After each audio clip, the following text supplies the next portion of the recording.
Good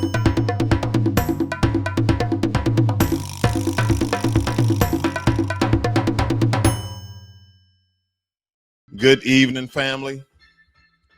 So I'm back from vacation. Had a really good time with four other couples. We went to Costa Maya, Mexico on Royal Caribbean Cruise Line, and then we sailed from there to Cozumel. Me and my wife, we were with four other couples, four very other lovely couples that we had a really great time. And during this vacation, right, I just got a couple of things I was thinking about today. During this vacation, I took me some time on my balcony. My wife, she was shopping with the other ladies on board or in town, and I was smoking me a cigar, which was the non-smoking area off my balcony. But nonetheless, if we were cruising, sailing from one island to the next, I was, I had a lot of things is on my mind about economics, finance, news, the purpose of life, you name it. I thought about it. One of the first things that I really thought about is that the four of the couples that I went on this vacation with, I realized it was a business trip. You guys ever been in conversations or agreement in business on vacation and you didn't know it? Now, some things are planned more so than not, but this was absolutely, in some aspects of the word, a business trip, okay? A business trip. Because what occurred was a very, very powerful conversation between four of the gentlemen and myself, which makes five. And just to kind of give you a background on the four of the gentlemen, one all of them are business owners. Let me just say that all of these guys are business owners. One is a contractor, constructs houses, you name it, anything dealing with construction when it comes to carpentry. Two, a fellow and his wife own about 3 Kirby stores. Okay, they own 3 Kirby stores. Another one owned his own insurance business. And then the last one, him and his wife own a couple of clinics. And all of these are melanated people, highly melanated people. And when we was having this conversation, the one conversation we had was, how do we grow? Right. There's a lot of things going on in the world. You have the pandemic, you have protests, you have a lot of politics that's been swayed. You got the infrastructure bill. There's so many things going on in the world today. But the one thing I know that we lose focus because it's a constant distraction is ourselves. We take the focus off ourselves versus what's actually going on in the world. Because when you input yourself into worldly affairs that don't directly affect you, then you become lost in your essential mission of life. Like a lot of us wants to achieve some sort of success, some sort of greatness. All of that doesn't mean that you need to be astronomically rich. That all doesn't mean that. But all of us need some or need enough in order to take care of ourselves. And if you have a family, then them as well. So I'm thinking about this, and we're having this conversation. I'm like, damn, all of us are business owners or were business owners. So I said, we have our own economic circle, and it dawned on me now, and I didn't bring this up during this vacation because it was a vacation. But that one conversation sparked so many ideas in my mind. And I say, well, you own 3 clinics, you own 3 Kirby stores, you're a construction worker, you own your insurance, and I have my own financial information business. I'm just like, there's something that can be done. It doesn't matter what each person does. We don't need to specialize, but there are some plans, there are some strategies that we can execute together versus alone. See, one of the ideas that one of the guys had was to buy a plot of land and develop our own houses. See, not just go out and build a house, not just go out and buy another house and rent that house, but buy your own plot of land and develop that land. See, in order when you start off small, maybe 4 townhomes or something like that, but that's not the point. The point is, no matter if you have money in the bank or not, you can accumulate credit. You can accumulate business credit, right? But it also, when you venture into with like-minded people into this business agreement or contract, or however you ever want to go about executing this, you take some of the risks that you would essentially endure by yourself, and you break that down in fifths. You know, one fifth here, one fifth there, two fifths, because it was five of us. That's what I'm saying. You break it down in thirds or however many people it is. And I realize this is what a lot of wealthier people do. They may not own everything outright. Let me give you an example. Elon Musk does not own 100% of Tesla. Elon Musk does not own 50% of Tesla. Elon Musk does not own 35% of Tesla. Elon Musk owns 20% of Tesla. The only way you stay owner, only way you stay CEO is you have majority shares, right? You have majority shares. Quite recently, he sold 3%. What is the point I'm making here? Is that all of these large corporations like your Tesla, your Microsoft, IBM, Google, Apple, you name it, Samsung, they all have a board of directors. So on vacation, again, this epiphany did not occur. It happened on the drive home. I drove from Galveston, Texas to McKinney, Texas, 5-hour drive. But during this conversation for about an hour that we were having, we was helping another gentleman to grow his Kirby business, right? Trying to give him some information so he can go off and be great.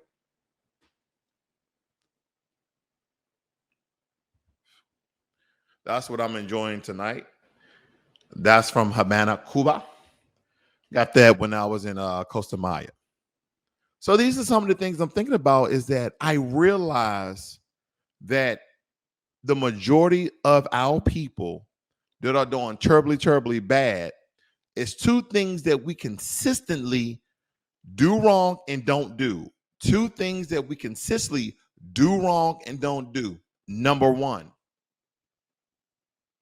we are scared of failure, right? We are a scale of failure, and we make excuses when we even attempt and don't even follow through to fail.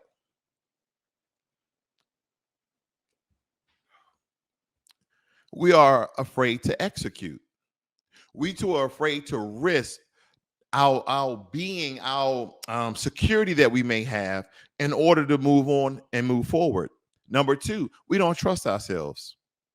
We don't trust the people in front of us. We don't trust the person in the mirror. And that's why when I'm looking at everyone else, other than systematic racism, other than white supremacy, other than racial bias, and all the other things that we know occur to us, I realize why the majority of us are doing horribly bad. We will have the conversation, but we won't execute.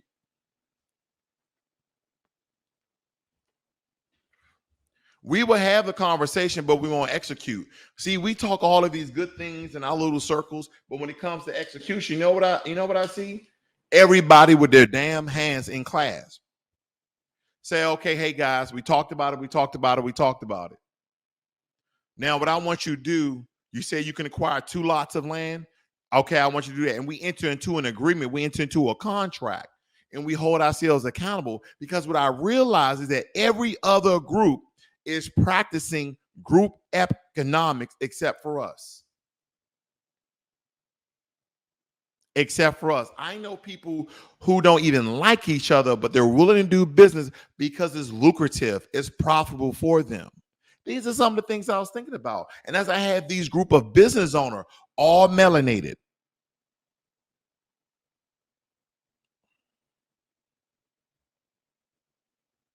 this is some of the things that we should go out and do ourselves.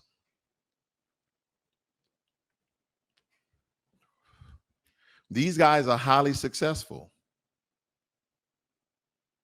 Family, there's more than one way to skin a cat. Let me tell you this as well. After all the talking is done, right? You talk to yourself, you talk to your friends, you talk to other business owners, but you've yet to execute.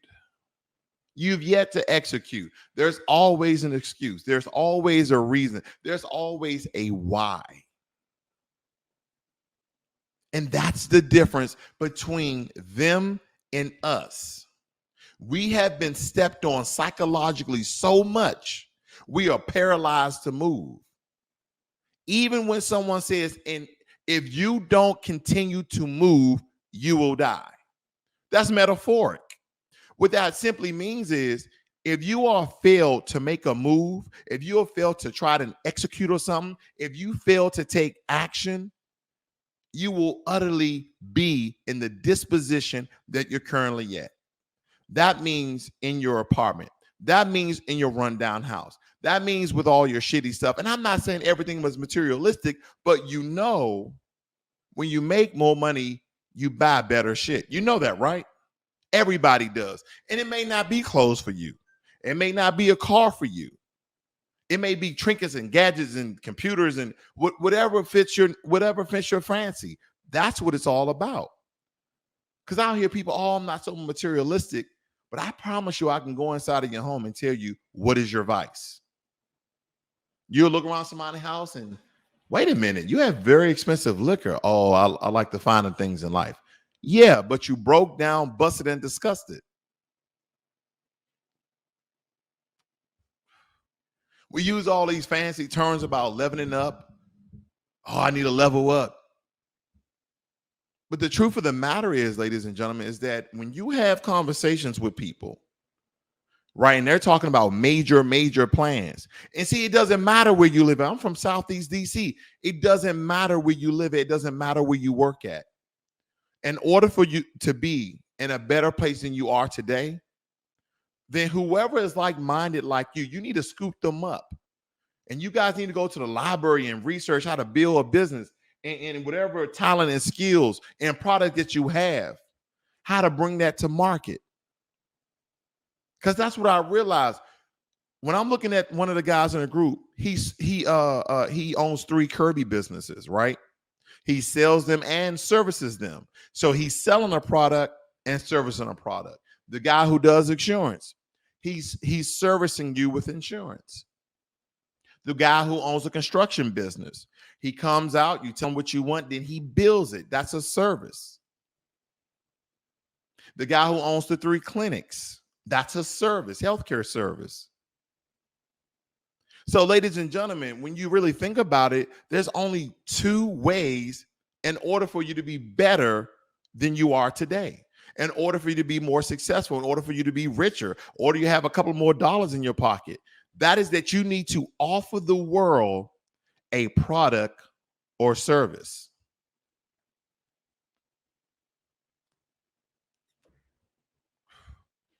If you don't offer the world a product or service, then you have nothing to offer. You have nothing. You're just a scam artist that's living in your rundown house or your beat down apartment. Because here's what I thought about this. Okay, you're saying you're successful. You're saying you're doing well in life. You have all the things that you need and want in life because someone employs you. And you know me, I'm not about everybody is an entrepreneur, even though all of us gentlemen were. The point of the matter is that even if you don't want to be a business owner, there's a lot of things on the side that you can do. Then you always hear me talking about investments. You always hear me talking about savings and this, that, and the other. But there's so many other things that you can do where you can partner in a business venture and be a silent partner. You may only have $2,000, but what if you can exponentially grow that $2,000 to $10,000? The point of the matter is you can have the conversation and you can talk and you can beat the fucking dead horse, but until you take action on the thing that you need and want to do, you will never have more than what you have right now. And matter of fact, as inflation is rising from 5.4% to 5.8%, you're going to absolutely have less. And if you don't understand inflation, simply what that means, if I took $100 and I went out and I bought $100 worth of groceries, I would have 5.8% less. That means things are getting significantly more expensive than they were the year before.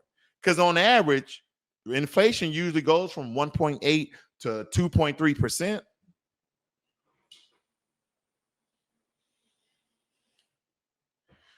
Quite soon here, family, I'm thinking about turning my business into a nonprofit. Right now, I offer my services totally free.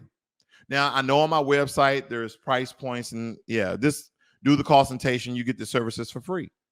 But see, here's what I understood about something. Everybody wants something to do for them. Like, hey, can you do this for me either for free or for a small fee?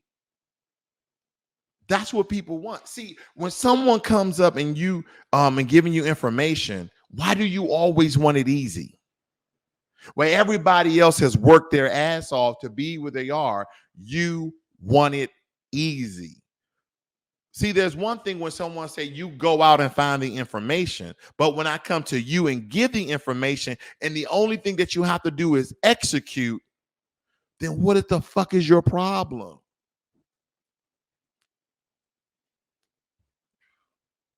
Take out white supremacy, take out racism, take out discrimination. Because as I look around from city and state, there are successful Black and melanated people all over the place. The difference is, as I said before, we have too many darn discussions and excuses that we don't execute on it. That's the issue with us, family. We can't do nothing about white supremacy. We can't do nothing about racism. Well, there's a couple of things we can do. We can call it out, right? But there's no way we're going to fight the system itself. See, systems are hard to fight. We can always combat this system, but there will always people who discriminate against us. That's just where it's going to be. But I guess as I was thinking, I think we were going from Costa Maya, Mexico to Cozumel, Mexico. And I was just smoking a cigar off on a balcony, looking at the ocean, just having like all these epiphanies. And like, there's so many things that go against our melanation that if we spent time simply on racial things, because that component, family, that component will always be there. The racial component will always be there, regardless if things get better for us. But we cannot let that stop us. See, we can use that as a springboard to never let up, to never let someone say that we failed. But we cannot use that as an excuse why you're not doing better in your life. You guys remember New Jack City? We are all we got, family. And here's the thing: you don't need to like me. You don't need to like your brother or sister, but we got to be willing to do business with one another, right? And when I'm talking about business, I'm talking about actual agreements and contracts, not just, hey man, I got you. No. Let's put this on paper. I'm sitting here on the Royal Caribbean. It was a nice ship, but it was a lot of older people there. But we had a great time. It was five couples, right? We had a really, really good time. But anyway, the men up here talking about business. I'm just looking around the room and say, wow, everybody here is a business owner. I never really thought about it like that. And all of these people I'm talking to are successful. But you wouldn't know them. They're not like, hey, I'm successful, Ross. No. Down to earth, regular Black dudes you'll see every day walking the hood like some of your uncles and fathers. What's the difference between them and what's the difference between you? And you know who you are.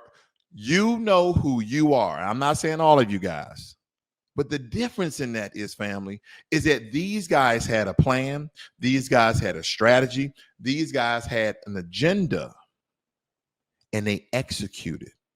See, what I realized in this new age of social media, where there's so many fake and fraudulent things, is that no one is real anymore. Like, no one just talks to people anymore. Everything's a freaking entertainment. Everything's a freaking show. And then when I realized, I'm tired of people keep saying, oh, this generation is the smartest generation. No, it's not. They can just Google shit. That's all. I am tired of people. See, let me tell you something. Other than the baby boomers, in my opinion, Generation Xers, it's a really strong divide. We have the most intelligent people on earth, and then we have those who kind of blended in with the millennials that just make us look bad as a whole. But we're probably the last greatest generation, in my opinion. Let me tell you why. We're the one generation that majority of us actually read books. Everybody else want their information in a 7-second clip. No, everybody wants your video to be 5 to 7 minutes. Oh, I got shit to do. Well, you're looking at 13,000 videos a day.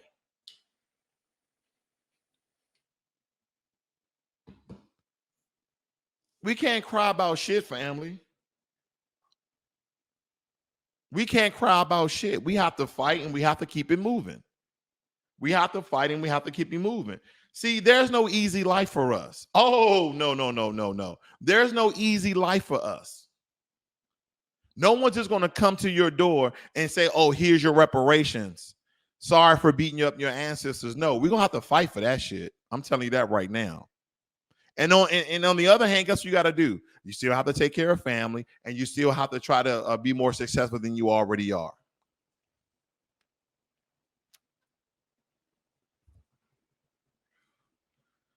I'm noticing so many things.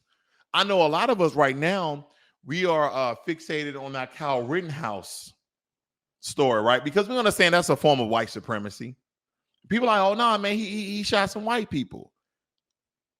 Kyle Rittenhouse wasn't from that area. He's talking about he wanted to protect the property, and then he wanted to help people out. He had contradicting, conflicting stories back and forth. But we don't think that the Kyle Rittenhouse story is about white supremacy. See, some people always you calling these people white supremacists? White supremacy only skinheads and KKK? No. In the system of white supremacy, more times than not, blatantly you won't know who is in support and who are members of that society. You'll get some low-level white supremacists. Yeah, you'll get them, but not the ones that can really move the meter, so to speak. So let me ask you this. I want you, and here's how you define the system of white supremacy very, very easily. You take Kyle Rittenhouse, right? And you put a black boy, you put a 17-year-old black kid right there where he was. That's what you do. That is what you do. Let me show you something. Do you think that this judge would have allowed a black 17-year-old murderer who just killed 2 people stand beside him and take a picture? Do you believe that? Who's now 18? So, family, my point, when you out here trying to build a business, there's going to be a lot of roadblocks. There's going to be a lot of stumbles, even falls. There's going to be barriers. There's going to be all types of things that are going to be going against you, but you cannot allow that to stop you. You must proceed. I forgot the name of this amphibious or reptile. I forgot what it was, but if it stopped moving, it dies. I forgot the name of it. Some of you guys probably know. That's us. That is us. Your aunt or your aunt, your uncle, your unk, right? Those guys, wherever you are in whatever state you live in, they won't go anywhere anymore. Their minds are too far gone. Like your uncles and your aunts and your adult cousins who've been in the hood, stayed in the hood, did the same thing year in, year out. And it seemed like it's a cyclic cycle of them doing the same shit every day. Those people aren't going anywhere, family. If you think your uncle going to do better than what he is, and you don't see him, guess what? He's not doing better. And matter of fact, sometimes, and I hate to say this, your own family will bring your ass down. They will be the source of your own demise.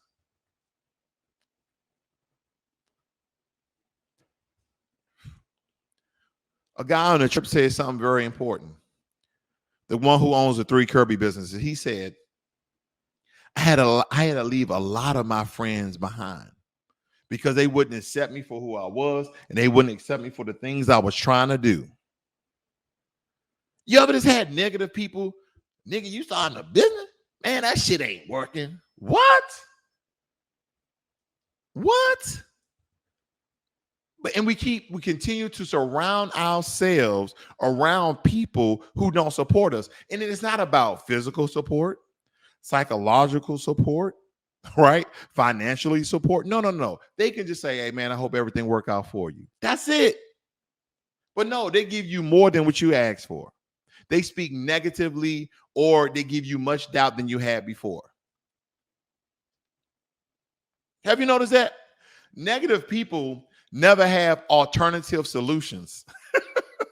Negative people never have alternative solutions. You know what they have? They have all the reasons why you're going to fail. They have all the reason why you're going to fail, why they never tried. Now, I thought about success and how it looks for me. I'm living in my success. I can be more successful, right? And the way I'll say the way that I define success is doing the things I want to do, buying the things I want to buy when I want to have them. That's just me. You might have a different form of success, and that's perfectly fine. But what I realized growing up Southeast DC, I was in love with hip hop, right? I was in love with hip hop. Got to the point where I was in the Marine Corps that I had my own. I was what you call those? I was a manager of a rap group called the Untouchables. It was a guy from Detroit, a guy from Jersey, and a guy from New York. Now, the guy from Detroit, that dude was a beast. That dude was a beast.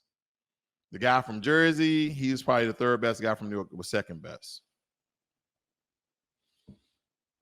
And I realized that even though I may love hip hop, and I want y'all to think about this, because this came out in the early 90s, is that hip hop is murderous music, right? That hip hop is murderous music. Because I realized whatever you listen to over and over and over again, if you don't replace that with something that is going to build you, then that will destroy you, right? No, no, no. I'm not saying hip hop is all bad. Don't you? No, no, no. Right? I still like that Jay-Z song, OJ song, because it was about building business, about being intelligent. Because hip hop at one point in time was positive. It was either very, very political or it was very, very positive, right? That's what hip hop used to be. But now, repetitively, all these new artists and rappers, whatever they want to call themselves, now it's about their experience of how they grew up, because that's the way we express, right? That rappers used to come out and talk about how they grew up in rough neighborhoods and how they escaped death, yada, yada, yada, yada, yada, right? This is what they essentially were rapping about. So the thing about it is now, is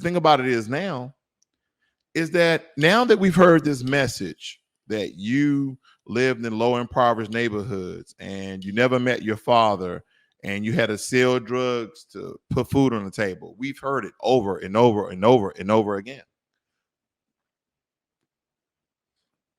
I want you to take for instance like this. What if someone wrote a really good poem 20 years ago? And within that 20 years ago, people continue to write that same poem, but just said it different ways.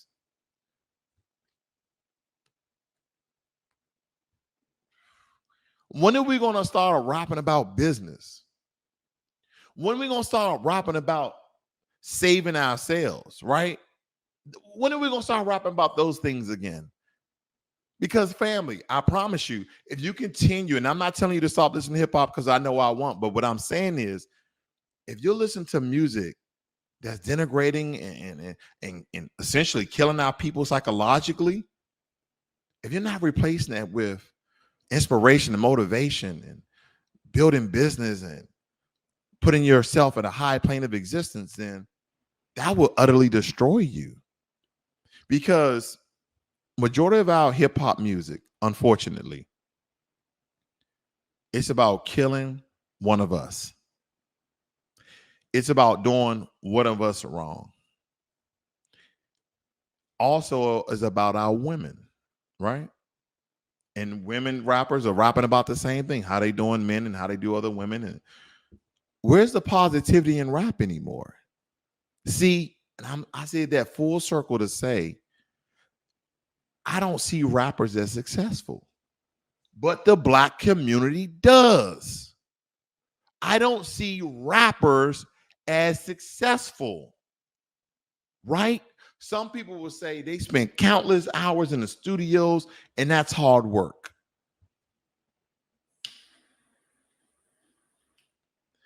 So are rappers successful?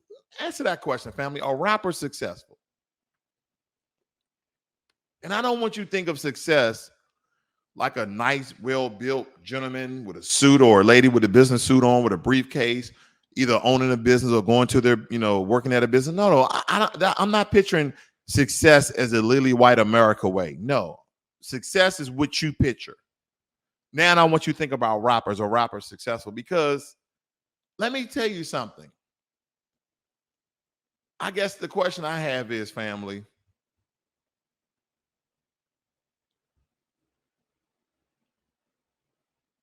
do you want to be a rapper? Would you want to be a rapper?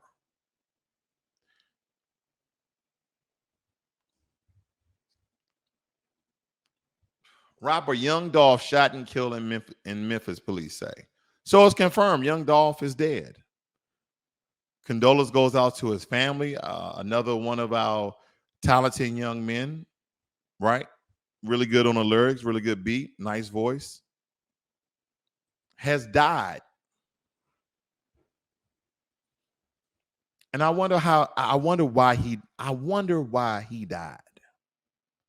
I wonder why that brother died. If you ever listen to Young Dolph music, then you probably would know why he died.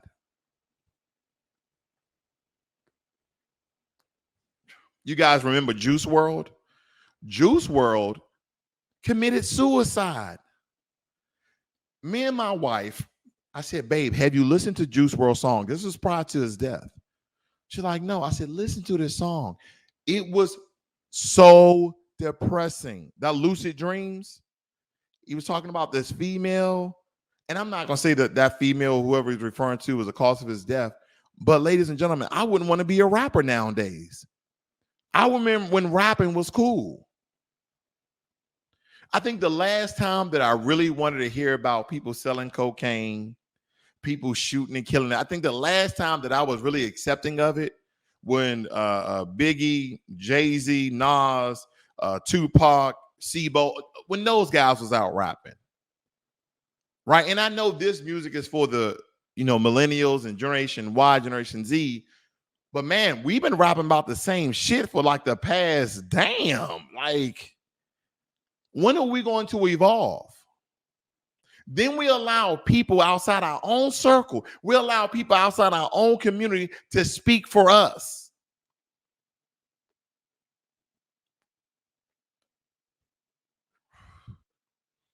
Right?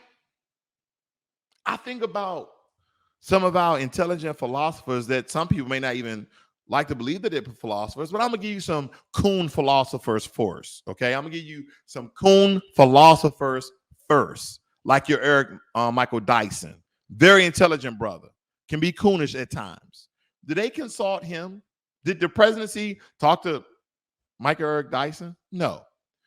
Another somewhat coonish but very intelligent brother, Cornel West.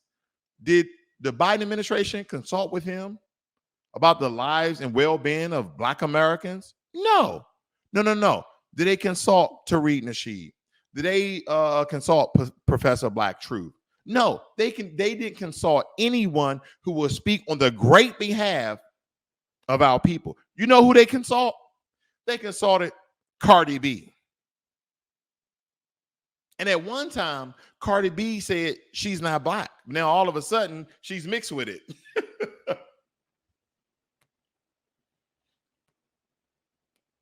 And here's the thing. I have nothing against Cardi B. Nothing at all. But here's the thing. That's not her role.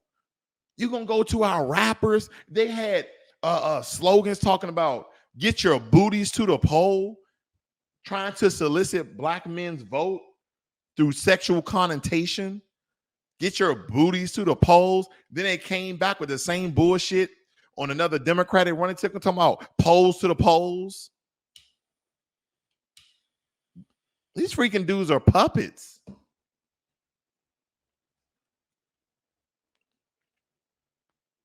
I wouldn't want to be a rapper. I don't picture that success. You need to go out and find like-minded people that you want to build with, that you actually want to build with. Stop talking about it. And the reason why I guess I'm saying that, family, is because I'll go on Clubhouse. And there's a lot of good rooms on Clubhouse about business and building this and building that. And we're going to do this and we're going to do that and we're going to do this. And I just hear people constantly talking.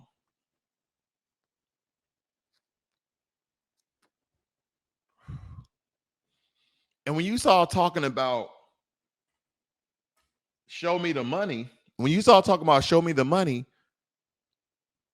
I said, well, where's your website?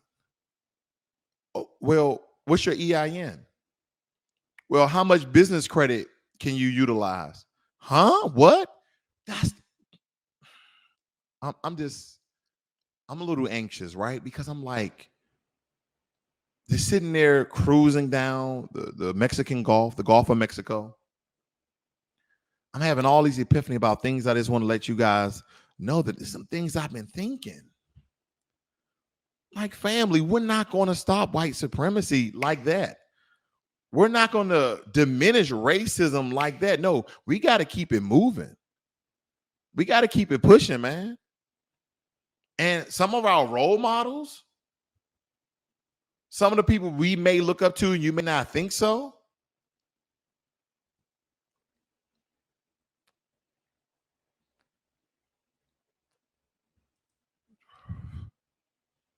But we got our young, handsome, and beautiful, talented young brothers and sisters dying on the streets. Family, do you know how many rappers died this year? I just want to, can anybody put that in the chat? I see that we got Brittany, we got Born Mastery. See, we got Jermaine. Good evening, everyone. Thank you, Jermaine. Appreciate that, brother.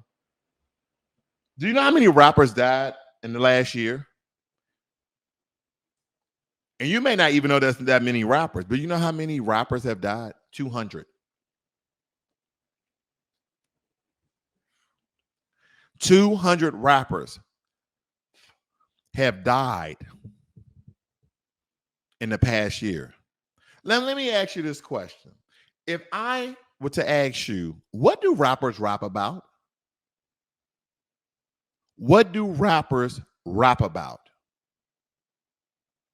99% of rappers rap about killing one another, selling drugs, doing something sexual with women. That's about it. That 1-2%, building business, thank God. Fighting oppression, thank God. But that's it. I remember like one of the last good tracks or good CDs I heard was by Joey Badass. Joey Badass, right? He had that America with 3 Ks. He had some really good messaging in that CD. Then I tell my wife this all the time. As human beings, we are walking contradictions. I listen to the Joey Badass CD, Triple K. He's revealing racism in America, right? Okay, giving messaging to the people. Of course, it wasn't that popular because it had a message in it. It had a positive, revealing, riveting message in it, but it was a very good, masterfully done CD. Walking contradiction, though. Joey Badass revealing racism, stereotypes, etc. I see Joey Badass on Raising Canaan as the other drug dealer.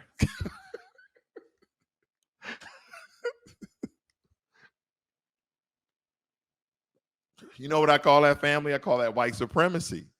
White supremacy sees that you're speaking positive messaging into the black community, and the way to keep you down is to keep going on with the same message time and time again. So they took the very positive image that Joey Badass was shaping about himself and the message he wanted to give to his people and said, hey, listen, you can be a leading role in this new show called Raising Canaan that 50 Cent is directing. And we're going to pay you X amount of money, and it'll be 10 times more than you made off your last CD. And some of you will say, hey, Ross, he's just acting. It's not even a real role. He's playing a real role.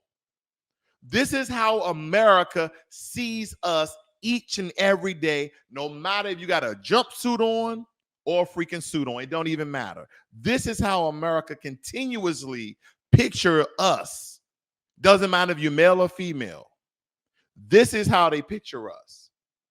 Because on one side, you got the black drug dealer, and on the other side, you got Joey Bad as a drug dealer. And now they're going to war, of course.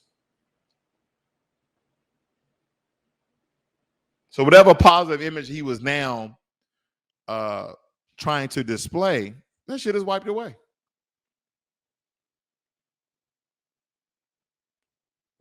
I wouldn't want to be a rapper today. Thank you, Brittany. She said violence and drugs. That's it. And don't get me wrong. I got satellite radio. I'm bumping the latest hit. And I told my wife, I said, we listen to it, but we can't believe in it. That's a fantasy. See, we don't talk about white supremacists who do what's wrong. We don't talk about killing them.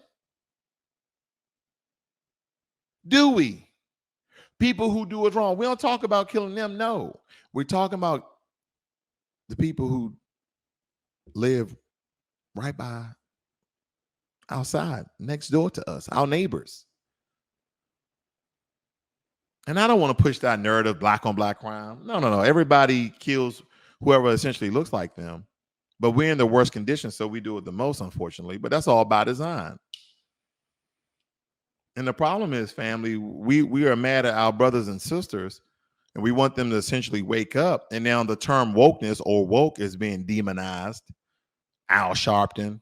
But nonetheless, stop trying to beat up your brother and sister because they don't wake up.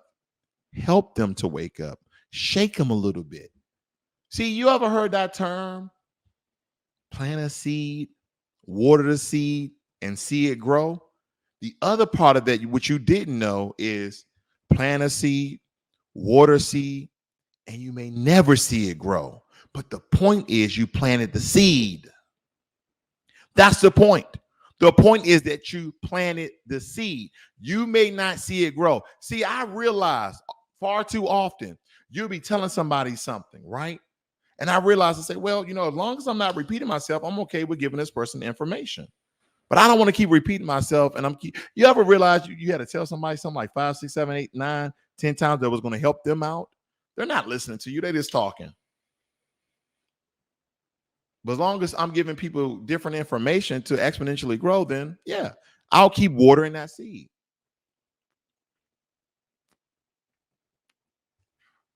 There's people that come on my channel and say, Ross, you helped me with this investment. Ross, you helped me get out of debt. Thank you for giving me the encouragement to go out and build a budget. I love when I hear that. You know why? Because I'm making a difference. I want to make a difference. And my goal, family, it don't matter how many subscribers I have. My goal is to change one person's life.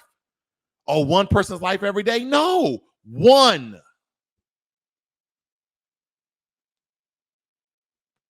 One person's life. I didn't set these high goals that I need 100 people, 10,000 people to change. No. I want to change one person's life. If I can get one person off the couch, if I can have one person to turn off the television and go out and do bigger and better things, then I've done what I was supposed to do. When people say we have all called for something, we all have a purpose in life. Your purpose in life may not be motivation. Your purpose in life may not be inspiration. Your purpose in life may not be giving people information. Your purpose in life may be doing what you're trying to do right now.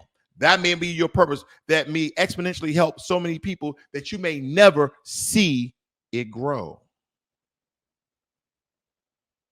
I'm not going to stop. I'm not going to give up because I realize there's one person I'm helping. I don't want the pressure of 2 people or 10,000 people. I don't want the pressure. All the time in my comment section, people, messing me back and forth about this investment, and this information, that information. I'm not here to war with you guys. Somebody say, hey, Ross, Why would you give information on this investment where this company has been in debt $10 billion? I said it's about future investments. Do you know how many companies have turned around? It depends on the innovation and technology, but I can't let somebody see the vision that I have, right? A lot of times when people have made great investments and made thousands, 100,000, and millions of dollars, they see something that other people didn't see. Does that always pan out? No.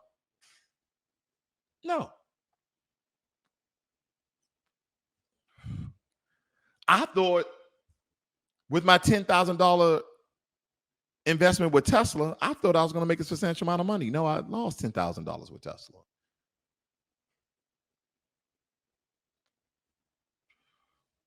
And yes, I comment back with all my messaging, unless it's just stupid. I'm just going to be real with you. But if somebody comments me, leaves me a message, I reply. But, and here's the thing, if somebody disagree with me, yes, I'm open to that. I'm open to criticism. But after we serve a couple of times and play tennis, I'm done with it.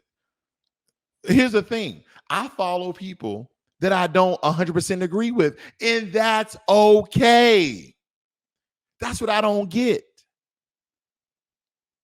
Why are people on social media so emotionally distraught? Somebody says one thing you didn't like. Oh, I'm going to subscribe from him. Bye. I told you, if I had one subscriber, I'll be speaking to that one person. Family, if you want to be better than where you are today, then you'll stop talking about it and do it. Just do it. If you need more revenue, you need to lower your volatility and risk of whatever product and service you're trying to come out with. Guess what?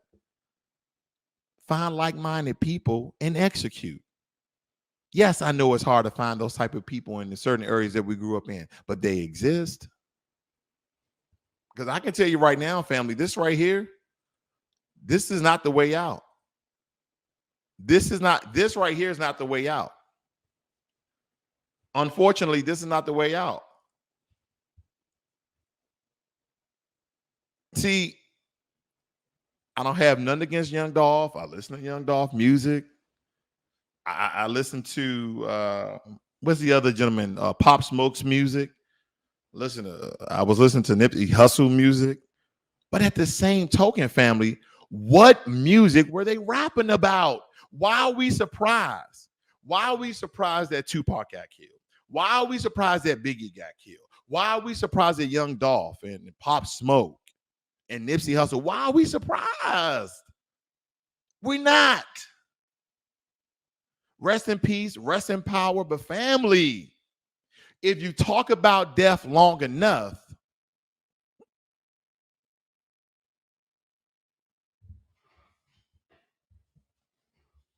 the problem is our focus is all wrong. We don't talk about success. We don't talk about building. And then if we even do that, we never execute the plan. These are some of the things I've been thinking. It's just time out, right? Switching gears here.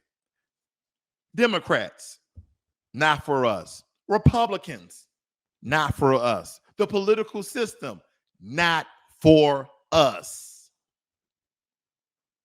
They keep gerrymandering and switching zones and dividing certain cities so this political party can win this and that political party can win this. And the reason why we never got reparations is because Obama didn't own the Senate and the House, but now Joe Biden said he's going to have black people's back and they own the Senate and the House and everybody's got something for us. When the hell we're going to wake up and say, hey, we might just have to do some of this shit ourselves and stop depending on a political, corrupt system, no matter who you follow. And when you think about it, you're not a damn Democrat or Republican. You're not.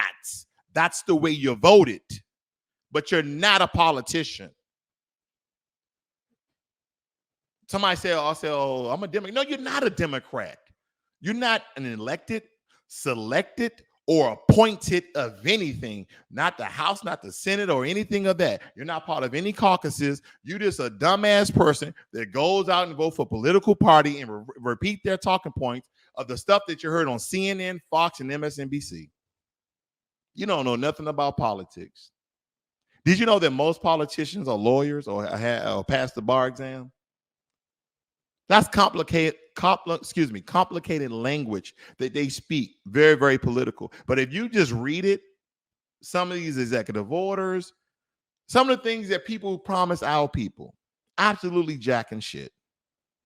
But they put a title up there. Biden gives black people reparation, or the advanced opportunity. Did y'all see that damn executive order that'll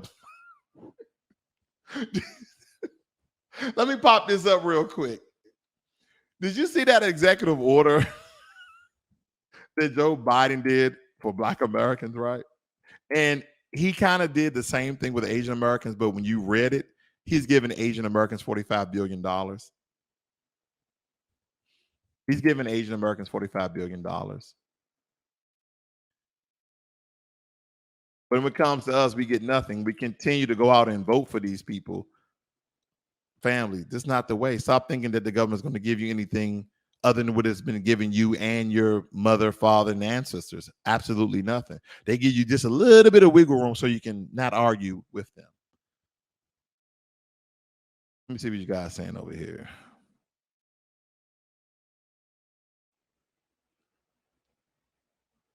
We got Steve Bryan. Oh, what's going on, Steve? He said he's watching from Uganda now. Okay, he went from Brazil to Uganda. Okay, brother.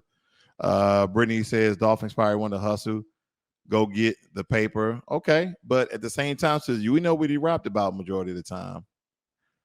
Steve Bryan said the best thing I could do was shake my family into consciousness to leave America. They all thought I was just talking, and he did. He said, I think we need to thank Jim Crow Joe for helping expose steps and fetching boomer age tokens and reveal the fact that white hoods wear blue lapels and red lapel pins. Indeed, they do. But family, let me just break something down to you guys that I don't think you guys are utterly aware of this executive order that came out October 19th, about a month ago, right? Because Black Lives Matter and all these other quote unquote black groups was like, hey, what are you going to do for black people? What are you going to do for black people? You did this for Asians. You did this for the Native Americans. And just to kind of do a rundown, he gave Asians America the executive order of protection against xenophobia, hate, and discrimination, right? So basically, if anybody non-Asian hits an Asian person, they can get you up on federal charges for Asian hate, pretty much. Then he gave them the same executive order that I'm about to show you the title of, but it had Asian and Pacific Islanders, and he gave them $45 billion. Did you also know that Joe Biden also gave Native Americans $31 billion this year? I know you guys heard about the ramblings of the $450,000 per illegal immigrant. Did you also hear about the $6.3 billion they given to the Afghan refugees, people who are not even citizens of this country, but who are considered white in this country? Anyway, let me get to it. We got Rob Digo. He said he's been a fan since the Ross Perot days. I still got Ross Perot. I don't do nothing on it though. But here we go. Look at this, family. Executive order. Now, I love words, right? Because words have meaning. Family, words have meaning. And I want you to, I'm not going to play here too long, but I really want you to think about what I'm about to say. Listen to this.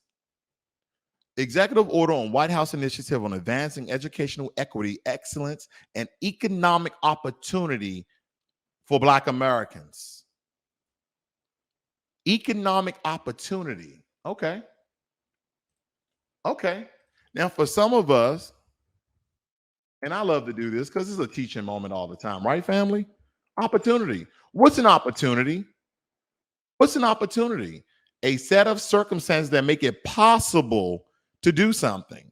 A chance for employment or promotion. A chance to set up a circumstance. So right then and there, family, you know that that's nothing. Executive order on White House initiative on advancing educational equity, excellence, and economic opportunity for the Black Americans. I'm just going to scroll down a little bit here, and I want to read some of this, right? Because this is what Tariq Nasheed says, word solid. And this is what he means. In spite of this progress, entrenched disparities continue to plague America's educational system, holding far too many Black students back from achieving their full potential because of persistent racial and systematic injustice in our nation. Black students remain more likely to attend high poverty and racially segregated schools than white students. Black students are inequitably disciplined and suspended from school at disproportionately higher rates than white students. Family, I don't want to read no more of this bull crap. We already know our conditions. Have you noticed that HR 40, they talking about we're going to think about and study how we're going to go about if we were to give reparations. All these are bullcrap orders. They give everybody actual executive orders and actual House of Representatives orders that they want to pass through the Senate and House. But when it comes to us, they just talk about a bunch of shit. Like, what? Let me scroll down a little bit more, right? I'm just going to read a little bit more. This is how they talk to us. These disparities result in long-standing college and post-secondary educational attainment gaps that affect life outcomes and access to opportunities. Duh. Although student populations are becoming increasingly diverse, Black teachers remain significantly underrepresented in our nation's classroom. Education inequalities have only widened throughout the COVID-19 pandemic, as Black students are more likely to experience remote learning challenges and great learning loss as compared. Okay. I get it. You explaining our conditions. I got it. What are you going to do?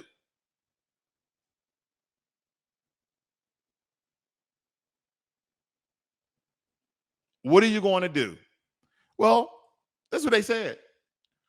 White House initiative of advancing educational equity, excellence, and economic opportunities of Black Americans to advance equity in our nation's schools and to promote the economic opportunity that follows it. There's established the Department of Education and the White House Initiative. The initiative shall advance educational equity and economic opportunity for Black students, families, and communities by focusing on the following policy goals. Okay, you're going to do all these things. Okay, how you're going to do it? Have you noticed that? I'm gonna scroll down some more because you're like, oh yeah, they're going to show us how. How are you going to do this? How much is going to cost, or how much you're going to give us, and when? This is why you shouldn't say you're a Democrat or Republican. You're not a damn politician, because you're not going to read these things and deciphering it, have some analytical thought about the bullshit that they be talking about. Because that's what they be talking about. This is it. That's what they're talking about. Nothing. It's freaking gibberish at this point, right? Let me keep reading. Increasing Black children's and families' access and participation in high-quality early childhood programs and services that promote children's healthy development and learning, prepare them for success in school, and affirm in their cultural identity. Cultural identity. Okay. Addressing the inequitable treatment of Black children, such as eradicating discriminatory referrals to special education and excessive disciplining action, supporting and improving data collection related to Black students, and implementation of evidence-based strategies to increase the participation and success of Black students in all levels of education, blah, blah, blah, blah. I'm going to keep scrolling. Breaking down the barriers to impede the access of higher education institutions that serve family. Word solid. This is a bunch of gibberish. See, when you read everybody else's stuff, they get something. They push it to the House. See, did you guys know that, quite frankly, that Joe Biden, if he wanted to, can just sign an executive order and give us reparations? Did y'all know that? But see, he takes away what, $43 billion from HBCUs. I mean, and HBCUs are pretty much General Mills of a production factory to produce cones. Not all. I know how you guys are. Not all, but a high amount of our coons come from HBCUs. Here's another thing. You know what Harvard and Yale and Brown and Stanford, you know all these prestigious colleges teach their students there? And these are the colleges that majority of us don't go to. They teach them how to start businesses. They don't worry.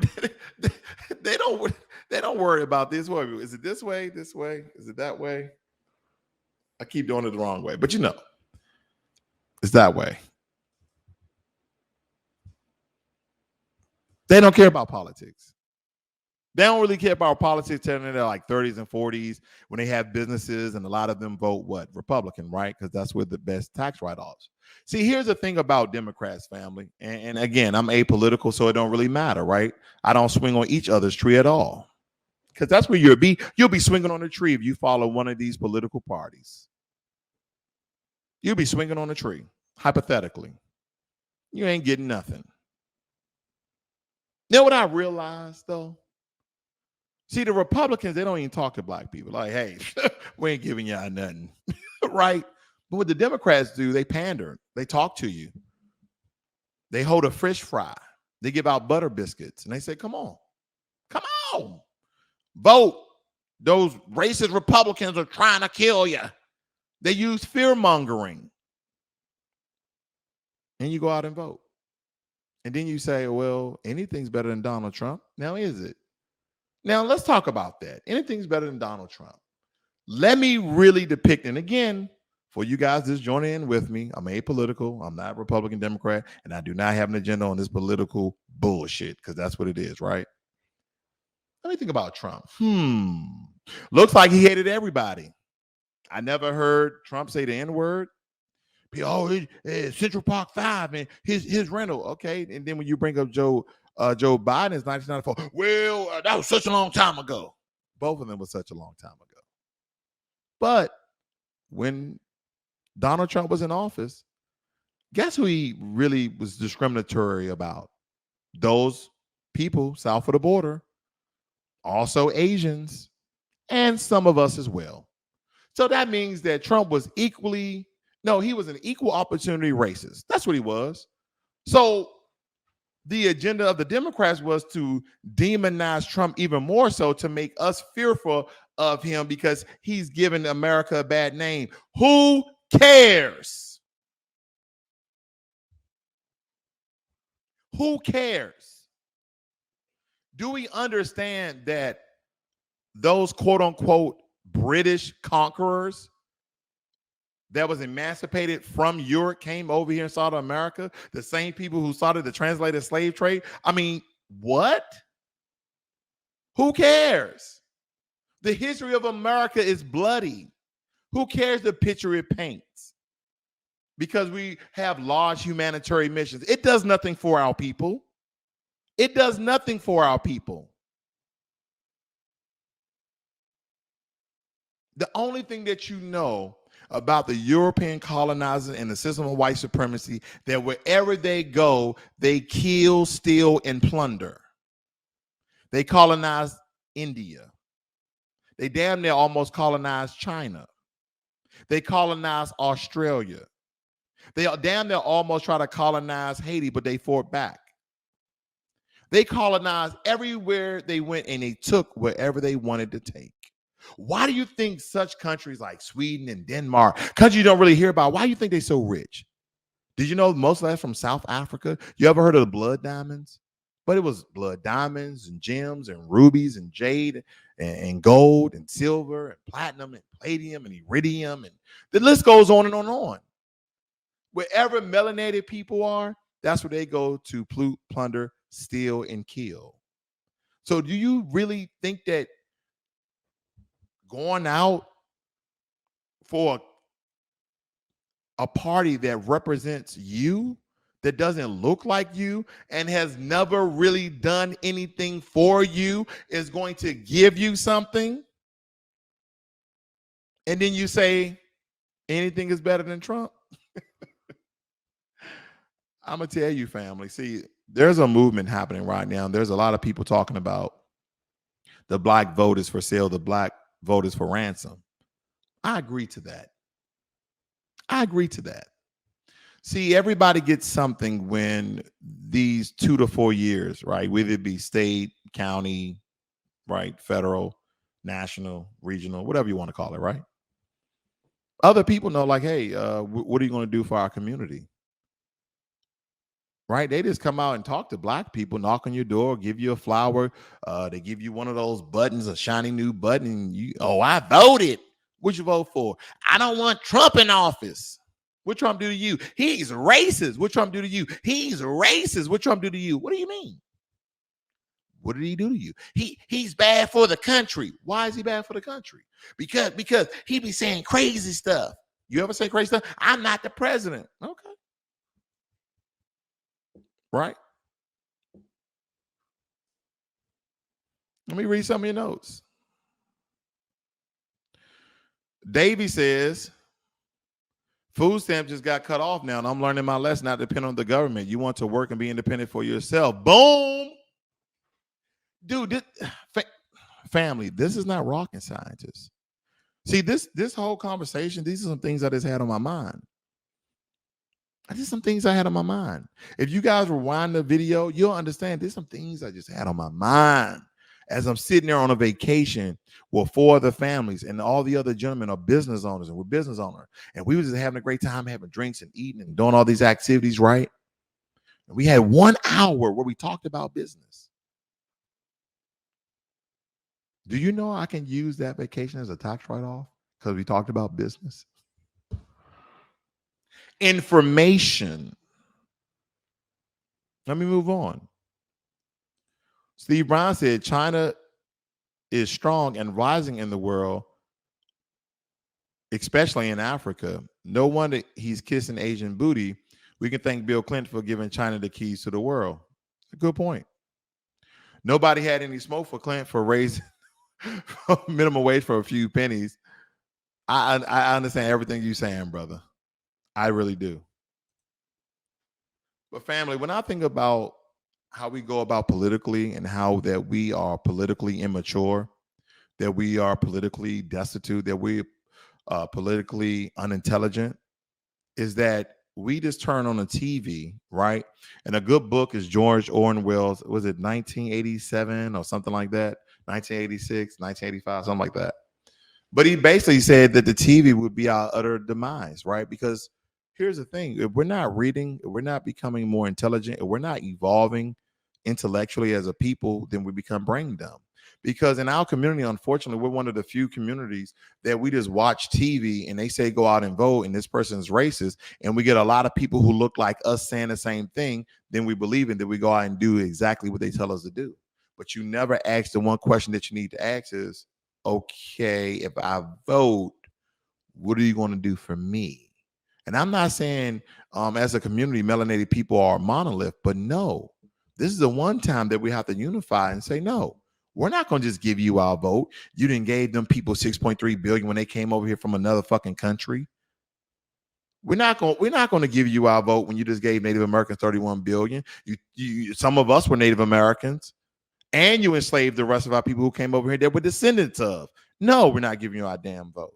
And then you give Asians the order of protection for discrimination, xenophobia, etc. If somebody just lay hands on them, it's a federal charge. But we've been over here discriminated upon, being burned, killed, limbs chopped off, hung, etc. And you still didn't give us one for the 100 years that's been happening to us. You think we're gonna go out and give you our damn vote? Hell to the no. No. Then you turn around them and give them the same executive order that you gave us, but there's a not word salad. You're giving them $45 billion within the bill. Then you have the audacity when asked the question, and I used to show this video all the time, what is your take on reparations? And you start talking about immigrants. You start talking about immigration, and now you're willing to give hundreds of thousands of dollars to illegal immigrants that came into this country legally. It's quite amazing. But anything's better than Trump. I can tell you one thing, Trump would have never did that. No. But at the end of the day, family, I don't care. You got to work on you and yours. Everybody's not an entrepreneur, but there are certain places you can work with your talents and skills and certifications and education. And if you don't have any of those, go out and get them. Everybody's not going to be successful with a college degree. That's not for everybody. But you do need a skill. You do need some sort of certification. You need to offer the world something, a community, a state, a region, something that nobody else can. You need to fill a niche. That means fill an area that nobody else is operating in, that you see either a need or want. This is business. We getting tied up in all of these political matters, and you're not even a politician. We getting tied up in all these racial matters, but you're not going out there to protest. And if you're going out there to protest, now what? We don't have time. The one thing that I say, you can be as lazy as you want to be. You can be as lazy as you want to be. Is don't give these motherfuckers your vote. Tell them, if you want this vote, then what are you going to do for us? What are you going to do for me? How does that help me out? We're going to give you universal health care. Doesn't that help everybody? And you've already individually helped every other group. See, they don't want to talk to our philosophers, family. Remember, I brought that up? They don't want to talk to our philosophers because they're going to ask them the hard questions. That's why they go to a Cardi B. That's why they go to Charlemagne the fraud. This is what they do. Because they know they won't get real questions. And even if they do, they know they can get away with a fake answer. Stop letting people call you people of color. That's bull crap. Stop having people to call you people of color. You're melanated. That's it. You're not in some totalitarian group. You're not. Let me show you something else, family, which I think is very, very important. That I told this in a joke one time, and people really thought about it later, and a buddy of mine hit me up. He said, man, I never really thought about it like that. You know how in America, we always had people talking about black, brown people, but back in the day, they used to call Asian people yellow, and Asian people didn't like that shit. They were like, don't call us yellow, right? And we stopped calling Asians yellow. That's a derogatory term. So people just say Asian. Black people are like the only ones who are talking about black and brown people. Hispanics don't call themselves brown. Very, very few Hispanics call them brown. They just say, I'm Hispanic, I'm Mexican, I'm Puerto Rican, I'm Dominican, I'm this, I'm that. Okay. They don't say brown and black people. They don't refer to themselves as a color, family. At the end of the day, what am I saying? It's only two colors in America, black and white. There's only two colors in America, black and white. There's people who are not from this country that America could say, we will consider you guys white in America. Did you know that? See, a lot of times they want you to get into this black and brown coalition, but there's no black and brown coalition. I'm going to take you right to the source. Let's get there. Censusbureau.gov. What it says here, family. What two colors you see? I see white. I see black. I also see American Indian, Alaska Native. I see Asian. I see Native Hawaiian or Pacific Islander, right? And then this is race. Hispanics are not considered a race. They're an ethnic group, right? They're an ethnic group within various other ethnic groups of many different people. But Hispanics are not a race. Why aren't Hispanics a race? Even though, why aren't Hispanics a race? Does anyone know that? That's a good trivia question. There's only two colors in America, black and white. I just showed you. One more time. White and black. I'm going to tell you why. Did you know that Hispanics are essentially they're made up ethnics? That's why they don't have a race. All Hispanics are a mixture of people from Spain, Spaniards, and some sort of like Native American or some sort of Asian. Did you know that? Mexicans are not a race. Puerto Ricans are not a race. Dominicans are not a race. They're not. They're mixed with people from Spain. And it's usually what? African. They're mixed with like Dominicans. They're mixed with African, probably Taino, Native Americans, and also Spain. Mexicans, what are they usually mixed with? Mayan. They're mixed with Aztecian and Spain. They're not a race. And Spain is a country, I know, right? That's a nationality, Spaniard, whatever. But the point of the matter is, in America, there's only two colors. So I don't know why we in everybody else's fight. Censusbureau.gov. Let me see what you guys are saying. I'm about to get out of here.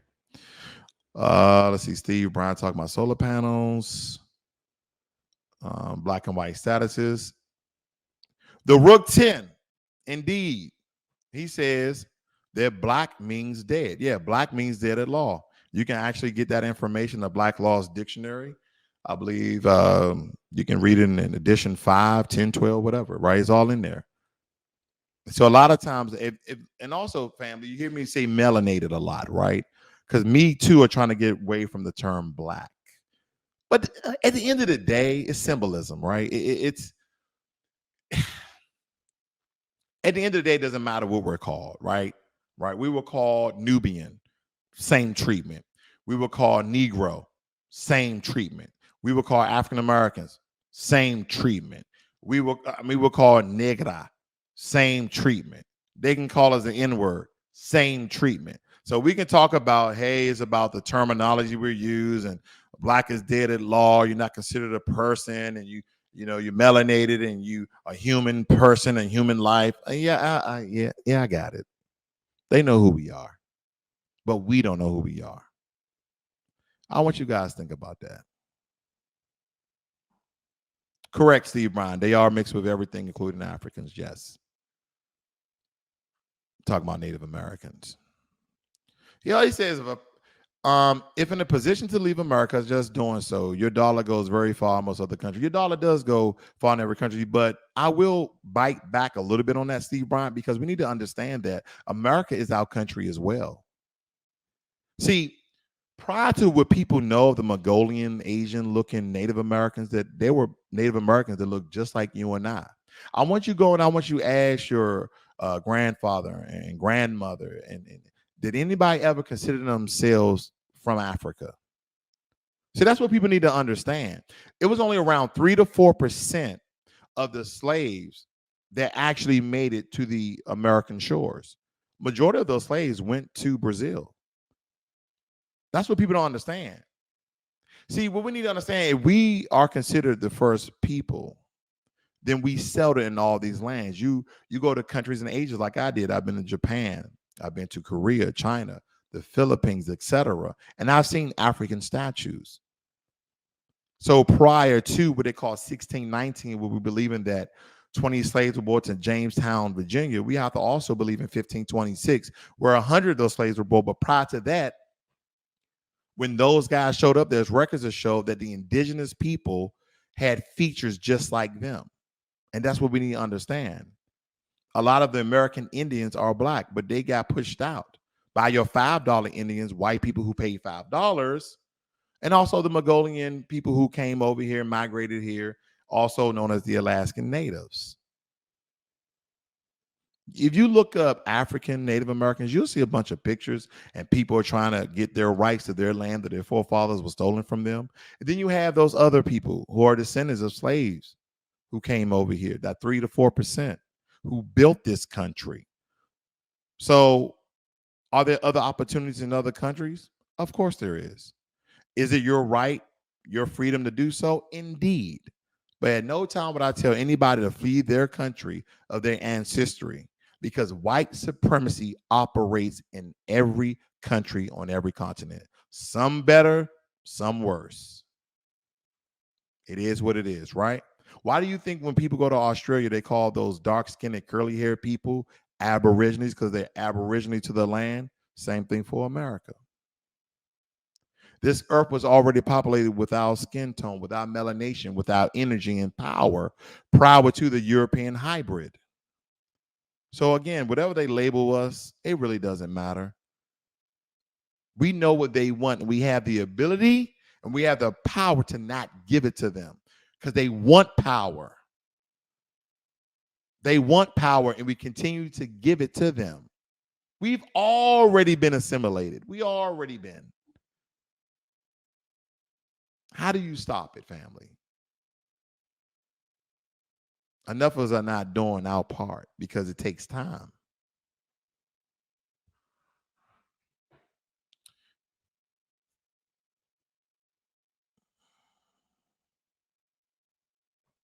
I just want to thank you guys for joining me here tonight. Like I said, I had a lot of things in my mind. I'm glad you guys stayed here as long as you did. I had to really get out of my mind. Thank you, Steve, from over Uganda, for joining me, brother. Guy I met in Brazil, good guy, real intelligent guy. Thank you, Rook, for joining. All the sisters and other brothers who joined. Thank you for joining me here this evening. Hopefully that you guys are bored one day. You know, you guys are playing video games. I don't know. Rewind the video. Here's some of my thoughts. You may not agree, and that's fine. Don't forget, family, we do not have to agree on every damn thing. Right? I hear people who don't agree with reparations. Then don't say nothing. Here's my thing. If somebody say, hey, man, they giving out Lambos. Man, I don't agree with that. But yeah, man, you don't got to do nothing. If they give out the Lambos, they give out the Lambos. If they don't, then they don't. Think about that. Why do we have melanated people anti-reparational? That's stupid. Just shut up. You don't have to say anything. If we get it, then good. If we don't, then we still where we are. Doesn't matter. Oh, man, they giving out Lambos, man, the new joints. Okay. Man, I don't need a, all right. But I ain't going to say nothing. Oh, man. Hey, man, here are the keys to your Lambo. What? Stop talking about against your own people. If you're not for reparations, shut the fuck up. Right? And at the end of the day, you shutting up, nobody knows where you stand. Reparations come, you get your check, holla. Right? That's the thing, family. We believe that we got to we got to agree on 100% of what somebody's saying. No, I don't agree with Ross is saying. I'm unsubscribing right now. You don't have to agree, family. Just know that I'm Black first.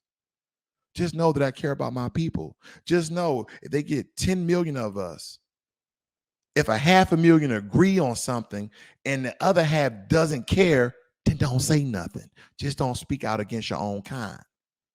You ever been there, your partner talking some jazz, y'all with some other people, and you don't agree with your boy is saying, but you don't talk back. You don't talk against him, right? You don't show him out in front of the other people, right? You just be over there like, I don't know what he's talking about. Okay. Oh, yeah, good. Okay, man. Let's go get these drinks. Like that. You support him without supporting him. You don't go against him. The problem is in our quote unquote melanated family, we have too much infighting. A house divided against itself will fall. How are we going to fight against each other in our own communities, then go out and fight the system of oppression? We can't do it. We can't do it. Oh, man, shit, man, I agree to disagree. No, do you? You don't agree? I'm with you, but I ain't doing nothing because I don't agree, right? But you say that to yourself. It's psychological. Because people say, man, I thought you said your boy didn't care. I thought your boy didn't agree. He's here. Sometimes you don't even have to say nothing. Sometimes you just have to show up. That's all I got for you, family.